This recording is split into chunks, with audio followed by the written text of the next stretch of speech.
எல்லாம் எல்லாரும் எப்படி இருக்கீங்க? நல்லா இருக்கீங்களா? எல்லாரும் நல்லா இருப்பீங்கன்னு சொல்லி ஆண்டவருக்குள்ள விசுவாசிக்கிறேன். இன்று வேளையில எல்லாருக்கும் என் அன்பின் வாழ்த்துக்கள். குறிப்பா பிறந்த நாள், திருமண நாள் காணுகிற ஒவ்வொருவருக்கும் என் அன்பின் வாழ்த்துக்கள்.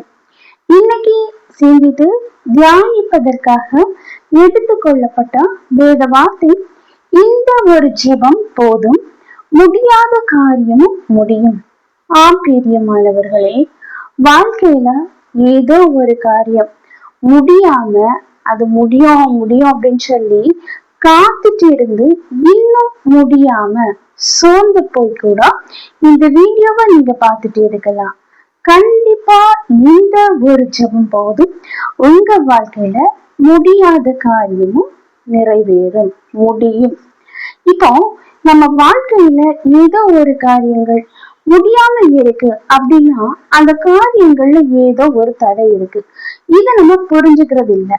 என்ன தெரியல, என்னுடைய காரியங்கள் முடிய மாட்டேங்குது அப்படின்னு சொல்லி நம்ம யோசிப்போம். ஆனா அந்த காரியங்கள் ஏன் முடியாம இருக்கு, இத நம்ம சிந்திக்கிறோமா? இல்ல இல்ல. அப்போ சில காரியங்கள் ஆண்டவர் சித்தம் இல்லாமல் இருந்தாலும் முடியாது. அப்போ இந்த காரியங்கள் எதுக்காக முடியாம இருக்கு? இந்த காரியங்கள் ஆண்டவருக்கு சித்தமான காரியமா, இல்லைன்னா இது தடைகளை பிசாசானவன் கொண்டு போட்டிருக்கானா அப்படிங்கறத நம்ம முதல்ல தெரிஞ்சுக்கணும். இப்போ ஆண்டவருக்கு பிரியமான காரியமா இருந்தால் அந்த காரியங்கள் நடக்காம இருக்க காரணம் தடைகள். அந்த தடைகள் பிசாசு கொண்டு போடுவான். அந்த தடைகளை உடைத்து எறிய யாருடைய வல்லமை வேணும்? ஆண்டவராகிய பரிசுத்த ஆவியானவருடைய வல்லமா வேணும். அப்போ பரிசுத்த ஆவியானவருடைய துணையோட நம்ம ஜெபிக்கும் போது நம்ம ஜபங்களுக்கு வல்லமை பிறக்கும். அதுக்கு முன்னாடி நம்ம அந்த ஜபங்களை மேற்கொள்றதுக்கு முன்னாடி நம்ம பாவங்கள்ல இருந்து மனம் திரும்பணும், ரட்சிக்கப்படணும். ஆண்டவர் ஜெபிக்கும் போது உடனே அங்க அற்புதம் நடந்தது.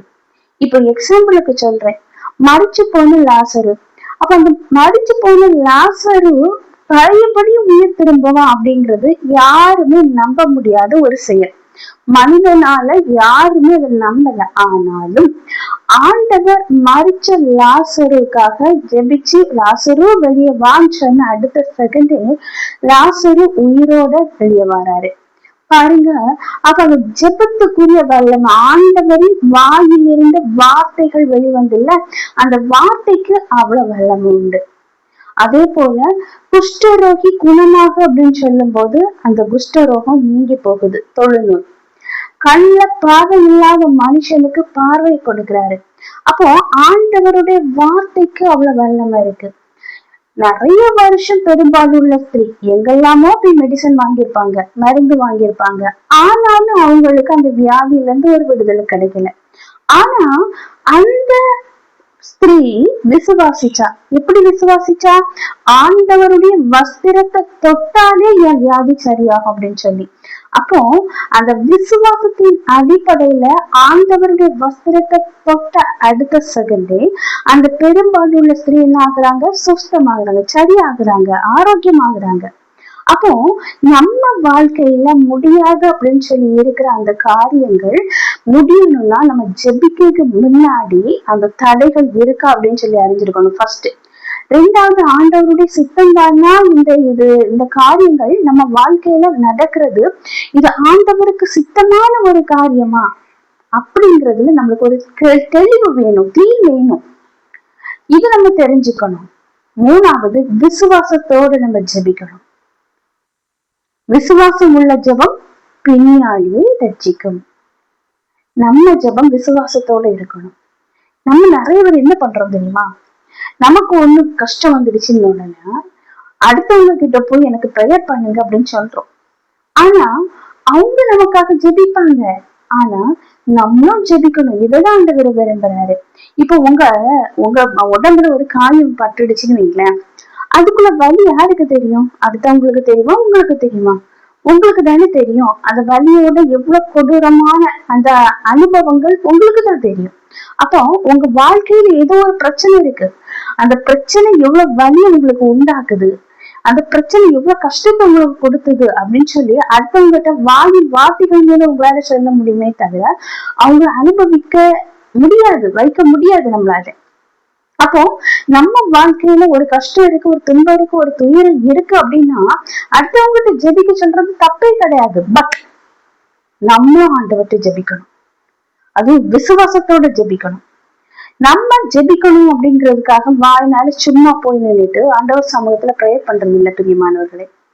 ஒரு மனதோட ஜெபிக்கணும், விசுவாசத்தோட ஜெபிக்கணும். கண்டிப்பா என் வாழ்க்கையில அற்புதத்தை செய்வார் அப்படின்னு சொல்லிட்டு சில டைம் இது பண்ணுவோம் அப்படின்னா அந்த அற்புதம் நடக்க லேட் ஆச்சுன்னா உடனே நம்மளுக்கு ஒரு அவிசுவாசம் வந்துருது, இது நடக்குமா நடக்காதா அப்படின்னு சொல்லி. அப்படி இல்லை, எவ்வளவு நாள் ஆனாலும் ஆண்டவர் என் வாழ்க்கையில அற்புதத்தை செய்வாரு, முடியாத காரியத்தை முடித்து வைப்பார் அப்படிங்கிற ஒரு விசுவாசம் கலந்து நம்பிக்கை நமக்குள்ள பறக்கும் போது கண்டிப்பா அந்த ஜெபங்கள் உடனே கேட்கப்பட்டு அந்த முடியாது அப்படின்னு சொன்ன காரியத்தை கண்டிப்பா அந்த ஜெபங்கள் என்ன ஆகும், முடித்து வைக்கும். இன்னொன்னு, ஒரு மனதோட ஜெபிக்கணும். ஏனோதான ஜெபம் இல்லை, உங்க ஒரு இடத்துல போய் முழங்கால், அதாவது எக்ஸாம்பிளுக்கு சொல்றேன், சர்ச்சில் முழங்கால் போட்டு ஜெபிக்கிறோம் சரியா, வெளியே இருந்து பாக்குறதுக்கு ஜெபிக்கிற மாதிரி இருக்கும். ஆனா நம்ம உள் இருதயம் எங்கேயாவது போய் அலமோஞ்சிட்டு இருக்கோம். அப்படி இல்லை, அந்த உள் இருதயம், அந்த உள் ஆத்மா ஆண்டவரை நோக்கி ஜெபம் பண்ணணும். சங்கீதக்காரன் சொன்னா, என் ஆத்மா வாஞ்சியோடு உண்மை நோக்கி காத்திருக்கிறது. அப்படி வாஞ்சியோடு நம்ம ஜெபிக்கணும், விசுவாசத்தோட ஜெபிக்கணும், ஒரு மனதோட ஜெபிக்கணும், தடைகள் இருக்கா அப்படின்னு சொல்லி அறிஞ்சு ஜெபிக்கணும். அதே போல ஆண்டவருடைய சித்தம் தானா அப்படின்னு சொல்லி நம்ம ஜெபிக்கும் போது நம்ம ஜெபங்கள் வல்லமை மிகுந்ததா மாறுது. ஆண்டவர் வாயிலிருந்து வருகிற ஒவ்வொரு வார்த்தைக்கும் வல்லமை உண்டு.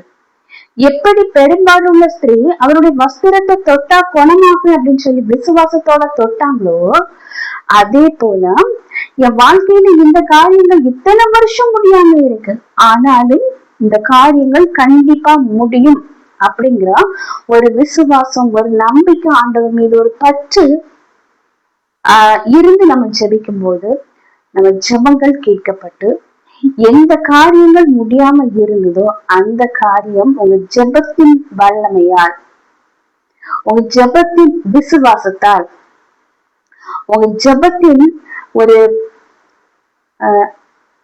ஒரு மனதால் கண்டிப்பா உங்க ஜெபங்கள் கேட்கப்படும். அதுக்குள்ள பதில ஆண்டவர் தருவாரு. இப்ப நம்ம பைபிள்லாம் லூக்கா 1ஆம் அதிகாரம் 37வது வசனத்தை எடுத்து நம்ம படிக்கும்போது, தேவனால் கூடாத காரியம் ஒன்றுமில்லை. ஆமீன், ஹல்லேலூயா. நம்ம மனிதன் நினச்சா எந்த ஒரு காரியமோ நம்ம செய்து முடிப்போம் அப்படின்னு சொல்லி சாத்தியம் இல்லைங்க.